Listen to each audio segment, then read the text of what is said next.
శివతత్వంలో ఉండే ఒక ప్రత్యేకత. అది ఆక్షేపించదలుచుకుంటే ఆక్షేపించవచ్చు. నిన్న మనం చమత్కారానికి చెప్పుకున్నాం, అమ్మవారే అంది ఆ మాట. ఉరుకోవయ అమ్మా నాన్న లేరు నువ్వు మాట్లాడమే ఒక దెబ్బలో దోషేసింది ఆవిడ కోపం వస్తే. వెంటనే ఆయన చమత్కారంగా అత్తమామ లేరు నువ్వు మాట్లాడమేనా అన్నాడు. ఇక మళ్ళీ ఆ జవాబుకి తిరుగులేదు. ఇంకా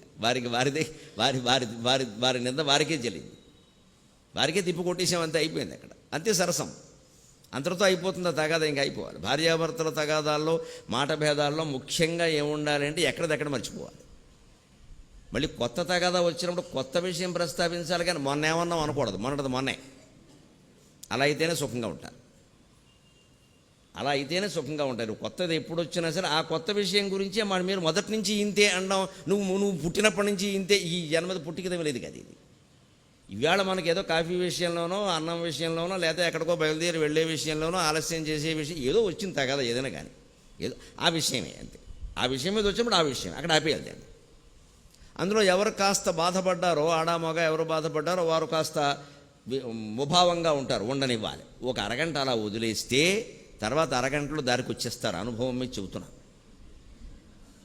అప్పుడు ఊరికే కేకలేయకూడదు, ఇంకా వదిలేయండి. కాస్త వంటింట్లో చప్పుళ్ళు అవుతాయి, అవన్నీ మన్మధుని బాణాల సవ్వడే అనుకోవాలి. ఆ మాత్రం స్వతంత్రం కూడా ఉండదా? రెండు కేకలు వేసాక వాళ్ళ కోపం రాదా? మన మీద విసరకుండా అక్కడ గరిట్లు చప్పుడు చేశారు, అదృష్టవంతులం కదా. అవి విసిరితే ఏమయ్యేది? ఒకడికి పెళ్ళి అయితే ఏమయ్యా పెళ్ళి 2 ఏళ్ళు అయింది కదా, నువ్వు మీ ఆవిడ ఆనందంగా ఉంటున్నారంట. ఆనందంగా లేకపోవడం ఏమిటి? ఆవిడ కోపం వస్తే అవి ఇవి విసురుతుంది, తగిలితే ఆవిడ ఆనందిస్తుంది, తగలపోతే నేను ఆనందిస్తాను, మొత్తం మీద ఆనందంగానే ఉన్నాం అన్నట్టు. ఇదే ఆనందం. అంతే, వాడి ఆనందం వాడిది. తగిలితే ఆవిడ ఆనందిస్తుంది, రా గన్ షాట్ అంటుంది ఆవిడ, తగలపోతే షాట్ మిస్ అంటట్టుగా. ఇదే ఆనందం. మరి ఆనందం అంటే ఆనందం, వాళ్ళు బాగానే ఉన్నారు. అంచేదా అవి కలకాలం కాపురం చేసేటువంటి వ్యవహారం ఉన్నప్పుడు అటువంటివి పట్టించుకోకూడదని వస్తుంది. ఓ మాట అన్నాక రాదా అనుకుంటే ఎలా ఉంటాడు, వాడికి ఏదో చికాకు వచ్చింది కేకలేసాడు.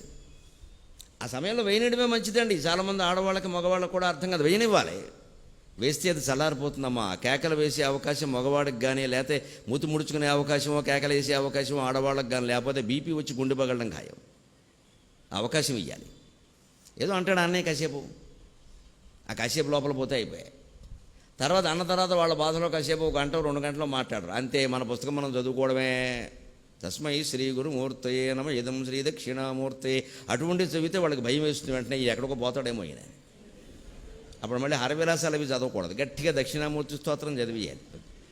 లేకపోతే కాతేకాంత్రాకస్యే ముఖస్థే పుత్రక సంసారోయమతీవ విచిత్రగా భజ గోవిందం చదివేయాలి. వెంటనే అనుమానం వచ్చి దగ్గరికి వస్తారు, కాఫీ ఇస్తారు. వీడు ఎక్కడికి పోతాడేమో, మొత్తానికి ఆధారం చచ్చిపోతాం అన్యాయంగాను, వీడికి ఏదో పుట్టింది బుద్ధి. దానికి అనేక రకాల టెక్నిక్స్ ఉన్నాయి. అనుభవం గడుస్తున్న కొద్దీ అన్నీ తెలుస్తూ ఉంటాయి. అక్కడికి తెలియచేయాలి దాన్ని. అందుకే పార్వతీ పరమేశ్వరుల వివాహమే ఇప్పటికీ ఆదర్శం.